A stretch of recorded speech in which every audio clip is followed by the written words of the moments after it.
இது வந்து நம்ம வந்து இப்போ வந்து கறி மிளகாய் தூள் அரைச்சிருக்கிறோம். இந்த தூள் வந்து நம்ம வந்து நான்வெஜ் குழம்புக்கு, வெஜ் குருமாவுக்கு எல்லாத்துக்குமே நம்ம இதை சேர்த்துக்கலாம். இது நம்ம வீட்லேயே மசாலாலாம் வறுத்து நம்ம அரைச்சிருக்கிறோம். இது எப்படி செய்கிறதுன்னு பார்க்கலாம். இதுக்கு வந்து 1 கிலோ மல்லி எடுத்துருக்குது, கொத்தமல்லி. அதை வந்து சுத்தம் பண்ணிவிட்டு நம்ம வந்து நல்லா வந்து வறுத்துக்கலாம். 1 கிலோவே ஒரே டைமில் போட்டு இந்த மாதிரி பாத்திரத்தில் வறுக்கிறது கொஞ்சம் சிரமமாக இருக்குது. அதனால் 2 பேட்சாக போட்டு நம்ம நல்லா கொஞ்சம் வறுத்துக்கலாம். தீ வந்து மீடியமாக வச்சு நம்ம கொஞ்சம் பொறுமையாக தான் வறுக்கணும், இல்லைன்னா கீழே இருக்கிறது செவந்துடும்.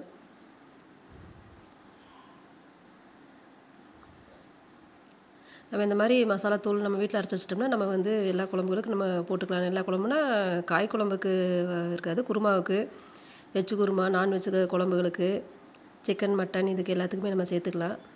இந்த மாதிரி மிளகாய் நம்ம வந்து நல்லா காம்பு வாங்கி சுத்தம் பண்ணி வச்சுக்கலாம். இதுக்கு வந்து ஒரு 1/4 கிலோ மிளகாய் எடுத்துருக்கிறேன். 1 கிலோ மல்லின்ட்டு நம்ம 1/4 கிலோ மிளகாய் எடுத்துக்கலாம். இப்போ நான் 2 பேட்சா வறுத்து இதை நான் எடுத்து ஒரு பாத்திரத்தில் நம்ம போட்டுட்டு அடுத்தது வந்து நம்ம வந்து சோம்பு, இதுக்கு வந்து 150 கிராம் சோம்பு சேர்த்துருக்குறேன். தீ வந்து கொஞ்சம் மீடியமில் வச்சு தான் நம்ம வறுக்கணும். நம்ம சேனல் நிறைய சமையல் ரெசிபிலாம் போட்டிருக்கோம், விருப்பப்பட்டால் நீங்கள் பாருங்கள். மேலும் நிறையா வீடியோக்கள் பார்க்கணுன்னா நீங்கள் வந்து சேனலை சப்ஸ்கிரைப் பண்ணிக்கோங்க.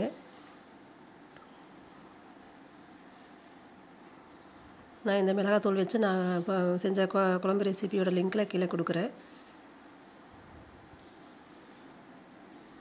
இப்போ இதுவும் நம்ம வந்து கொஞ்சம் கலர் மாறினதுக்கப்புறம் அது நம்மளுக்கு அந்த ஸ்மெல் நல்லா வாசம் வரும், நம்மளுக்கு தெரியும். ரொம்ப செவக்கக்கூடாது. கொஞ்சம் கலர் மாறினோடனே நம்ம வந்து எடுத்து அதில் போட்டு அடுத்தது வந்து ஜீரகம் வந்து ஒரு 100 கிராமு. இதெல்லாம் வந்து நாங்கள் வீட்டில் அரைக்கிற மெத்தடு. இது நல்லா இருக்குது இந்த குழம்பு இப்படி அரைக்கிறது. நீங்கள் ட்ரை பண்ணி பாருங்கள். இப்படி நம்ம 1 டைம் அரைச்சி வச்சிட்டோம்னா டக்குன்னு ஏதாவது குழம்பு செய்கிறப்பெல்லாம் நம்ம இந்த மிளகாத்தூள் சேர்த்து நம்ம செஞ்சுக்கலாம். இதுக்கு வந்து ஒரு 50 கிராம் வந்து மிளகு.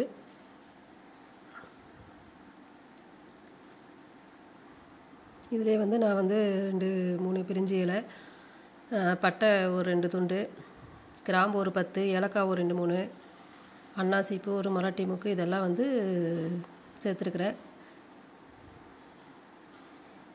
இது வந்து லைட்டாக தான் இந்த ஃப்ளேவர் இருக்கும். நம்ம வந்து மறுபடியும் குழம்புலாம் நான்வெஜ் குழம்புலாம் செய்கிறப்ப அப்போ நம்ம தாளிக்கிறப்ப கொஞ்சம் சேர்த்துக்கலாம். அப்போ இன்னும் கொஞ்சம் நல்லாயிருக்கும். ஏன்னா நம்ம குருமாவுக்குலாம் சேர்க்குறப்ப இந்த அளவே நம்மளுக்கு போதுமானது.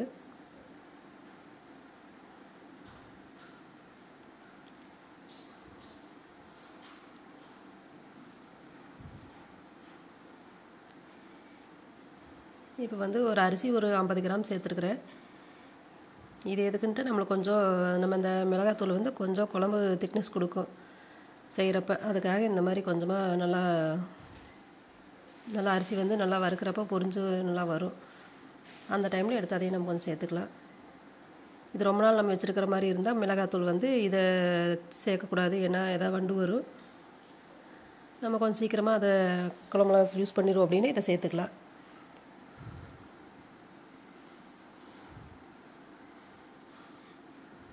இப்போ ஒரு பொருள் நம்ம வறுத்து இந்த மாதிரி ஒரு பாத்திரத்தில், அகலமான பாத்திரத்தில் போட்டு இது பண்ணணும். இல்லை நல்லா ஒரு பிளேட்டில், பெரிய பிளேட்டில் கூட கொட்டி கொஞ்சம் ஆற வச்சுக்கணும். மிளகாய் வறுக்கிறப்ப வந்து அதுவும் தீ மீடியம் தான் இருக்கணும், அப்போ தான் கீழே கொஞ்சம் செவக்காமல் வரும். நல்லா அந்த கொஞ்சம் கலர் லைட்டாக அடியில் செவந்து வரும். நம்மளுக்கு அந்த தெரியும் நம்ம வறுக்கிறது. ஒரு பொருள் வறுக்கிறப்பவே நம்மளுக்கு வந்து வறுபட்டுச்சுன்னா அந்த ஒரு நல்லா வாசம் வரும். இப்போ மிளகாய் நல்லா வறுத்தாச்சு. இப்போ அதை ஒரு தட்டில் எடுத்து போட்டு ஆற வச்சுக்கலாம்.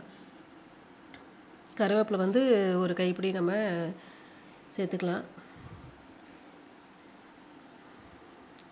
அதையும் கொஞ்சம் நல்லா அந்த ஈரப்பசை போகிற வரைக்கும் வறுத்துட்டு நம்ம எல்லாத்தையும் ஆற வச்சுட்டு நம்ம வந்து மிஷினில் கொடுத்து நம்ம அரைச்சிக்கலாம். நம்ம அரைச்சதுக்கப்புறம் நம்மளுக்கு வந்து மிளகாத்தூள் இந்த மாதிரி இருக்கும். நீங்களும் இந்த மாதிரி வீட்டில் ட்ரை பண்ணி பாருங்கள்.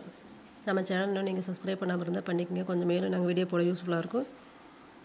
நாங்கள் வீட்டில் செய்கிற நம்ம நார்மலாக வீட்டில் செய்கிற சமையல் எல்லாமே வரும். தேங்க்யூ.